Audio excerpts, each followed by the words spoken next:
Cricket की दुनिया में बहुत सारे ऐसे प्लेयर आते हैं जो क्रिकेट के रूल बुक के हिसाब से चलते हैं, लेकिन कुछ ऐसे भी प्लेयर आते हैं जो अपनी नई रूल बुक लिखते हैं। 2008-2009 का समय था, स्पिन का बोलबाला था वर्ल्ड क्रिकेट पे। शेन वॉर्न, मुथैया मुरलीधरन एक से एक स्पिनर वर्ल्ड क्रिकेट में आ चुके थे जो अपने आप को प्रूव कर चुके थे। लेकिन उसी बीच श्रीलंका टीम में आता है एक यंगस्टर, एक नया स्पिनर जो आगे चल के कहलाता है क्रिकेट का आइंस्टाइन। दोस्तों, आज मैं बात करने वाला हूं अजंता मेंडिस के बारे में। आज हम जानेंगे कि अजंता मेंडिस ऐसे मिस्ट्री बॉलर कैसे थे जो 6 गेंद में 6 वेरिएशन करते थे। लेकिन हम साथ ही साथ ये भी जानेंगे कि जितनी तेजी से उनका करियर ऊपर उठा उतनी ही तेजी से डाउनफॉल क्यों हो गया, वो इतने लंबे समय तक क्यों नहीं खेल पाए। चलिए शुरू करते हैं। आप देख रहे हैं V1 क्रिकेट, जहाँ पे हम लेके आते हैं ऐसी स्टोरीज जो आप जानना तो चाहते हैं लेकिन कहीं ना कहीं ढूंढ नहीं पाते हैं।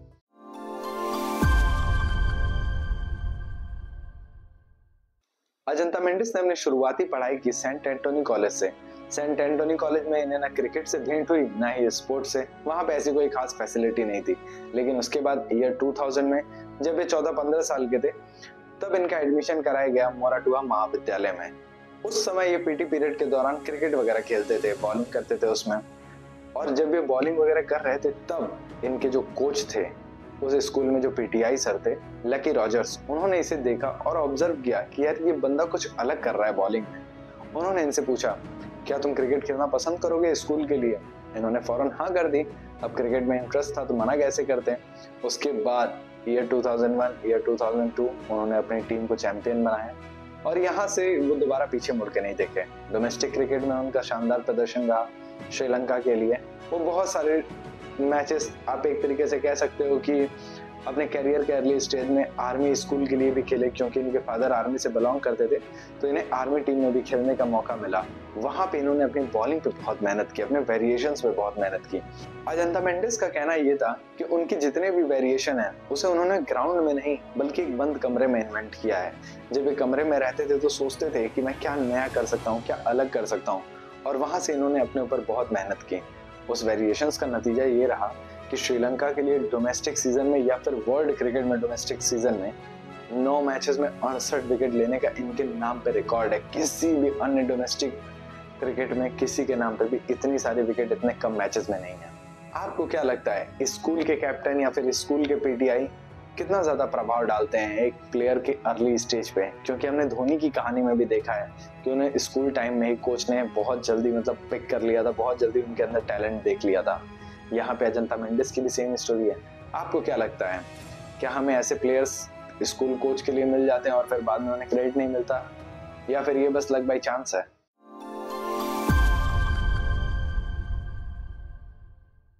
डोमेस्टिक क्रिकेट में बहुत ही शानदार प्रदर्शन करने के बाद अब अजंता मेंडिस की बारी थी इंटरनेशनल क्रिकेट में अपने झंडे गाड़ने की।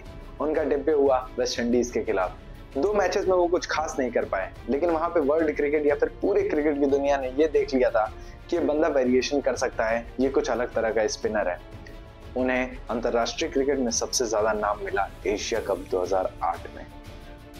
पहले पाकिस्तान के खिलाफ उन्होंने 47 रन देके 4 विकेट लिए। किसी भी सब कॉन्टिनेंट टीम के खिलाफ एक स्पिनर इतना बढ़िया करता है शुरुआत में तो इसका मतलब है कि वो अच्छा स्पिनर है।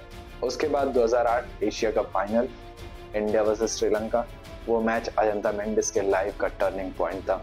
वो मैच अजंता मेंडिस का आगमन था। उन्होंने ये दिखाया कि वो क्या कर सकते हैं इंटरनेशनल क्रिकेट में। 13 रन देके 6 विकेट।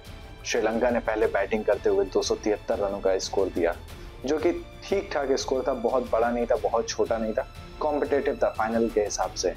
लेकिन जब बॉलिंग करने आया अजंता मेंडिस, इंडिया के बैट्समैन के पास कोई जवाब नहीं था। वीरेंद्र सहवाग, युवराज सिंह, सुरेश रैना, इरफान पठान, कोई उनके आगे टिक नहीं पाया और मैच के अंत में 13 रन देकर उन्होंने 6 विकेट ले लिए। पूरी दुनिया मान गई कि अजंता मेंडिस वाकई में एक बहुत ही खास, एक बहुत ही शानदार बॉलर है। मुथैया मुरलीधरन ने कहा, जो खुद अपने आप में एक लेजेंडरी बॉलर हैं, उन्होंने कहा कि अजंता मेंडिस जितना इम्पैक्ट डाल रहे हैं, जिस तरीके के वो बॉलर हैं, मैं कभी भी वैसा बॉलर नहीं था। ये बहुत बड़ा कॉम्प्लीमेंट है, क्योंकि मुरलीधरन अपने आप में गोट है, ग्रेटेस्ट ऑफ ऑल टाइम। उनके द्वारा अजंता मेंडिस को ये कहना ये बहुत बड़ी बात थी। आपको क्या लगता है, किसी भी बॉलर का अपने शुरुआती करियर में इतना बड़ा इम्पैक्ट रहा है जितना अजंता मेंडिस का रहा है कि उनके डेब्यू के 1 साल बाद ही बड़े बड़े लेजेंड बोलने लगे कि ये वाकई में बहुत खास बॉलर है?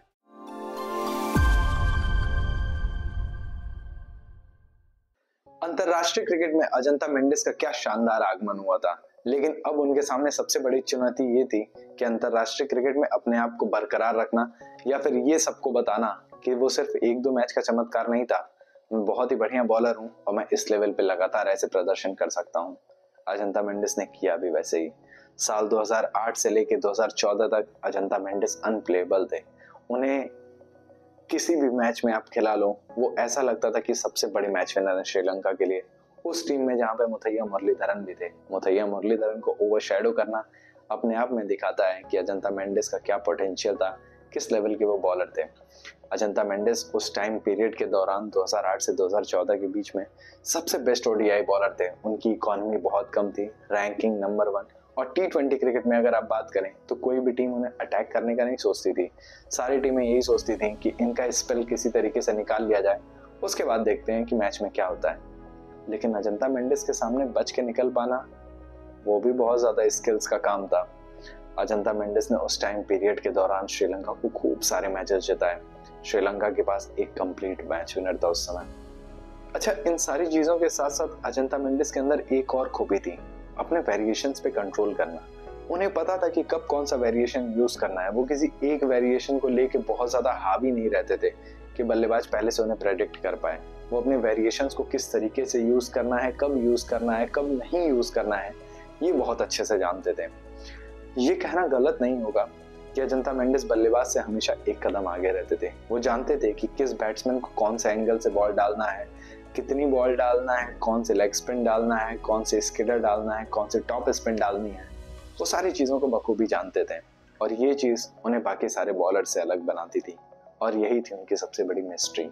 आपको क्या लगता है, क्रिकेट में साइकोलॉजी होनी चाहिए या फिर सिर्फ स्किल बेस्ड होना चाहिए, या फिर दोनों का एक परफेक्ट कॉम्बिनेशन होना चाहिए?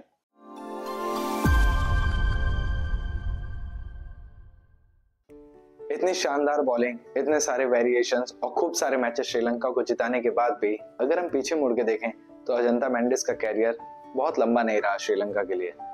मुथैया मुरलीधरन जितना लंबा तो बिल्कुल भी नहीं रहा। एक समय पे ऐसा लग रहा था कि मुथैया मुरलीधरन की परफेक्ट रिप्लेसमेंट बनेंगे अजंता मेंडिस, लेकिन ऐसा नहीं हुआ।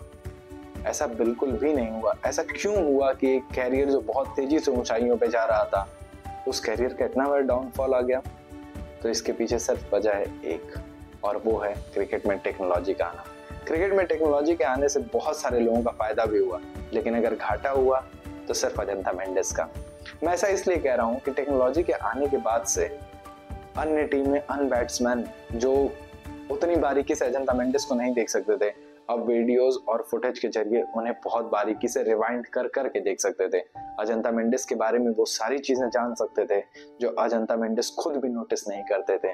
वो कब कौन सा वेरिएशन यूज करने वाले हैं, उनका नॉन बॉलिंग हैंड कैसा होने वाला है वेरिएशन के टाइम पे, या फिर वो कौन से पिच पे कौन से वेरिएशन को ज्यादा यूज करते हैं, कौन से पिच हमें मिलने वाली है, इस पे अजंता मेंडिस के खिलाफ हमें क्या प्लान होना चाहिए। ये सारी चीजें टेक्नोलॉजी की वजह से सामने वाली टीम या फिर अन्य बैट्समैन डिकोड करना शुरू कर चुके थे।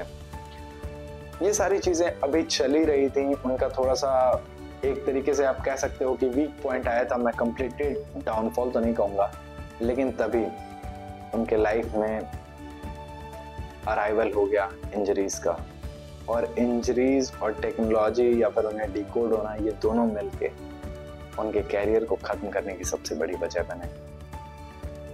अभी भी बहुत सारे क्रिकेट एक्सपर्ट ऐसा कहते हैं कि अगर श्रीलंका बोर्ड उनका साथ देता तो शायद वो कम बैक कर लेते या फिर वहां से भी कुछ ना कुछ सॉल्यूशन निकल जाता। लेकिन अब जो हुआ वो हो चुका है, द रेस्ट इज हिस्ट्री। लेकिन आपको क्या लगता है, क्या आपको भी ऐसा लगता है कि श्रीलंका बोर्ड अगर साथ देता तो अजंता मेंडिस का कैरियर लंबा हो सकता था?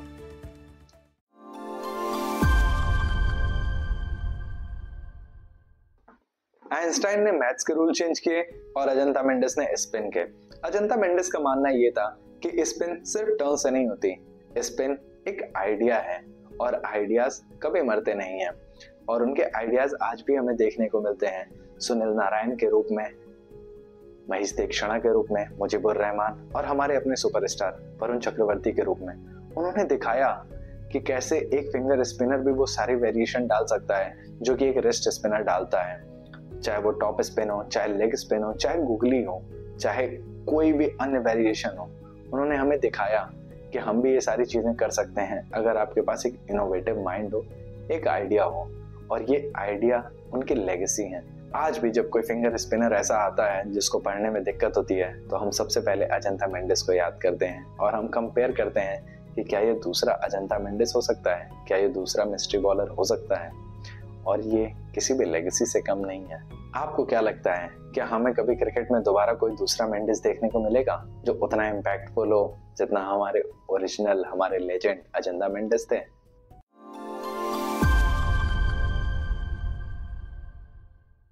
दोस्तों, ये थी कहानी एक ऐसे बॉलर की जिसका दिमाग एक साइंटिस्ट की तरह चलता था, जिसके वेरिएशन और मिस्ट्री को समझ पाना बच्चों का खेल नहीं था, बड़े बड़े बल्लेबाजों के पसीने छूट गए।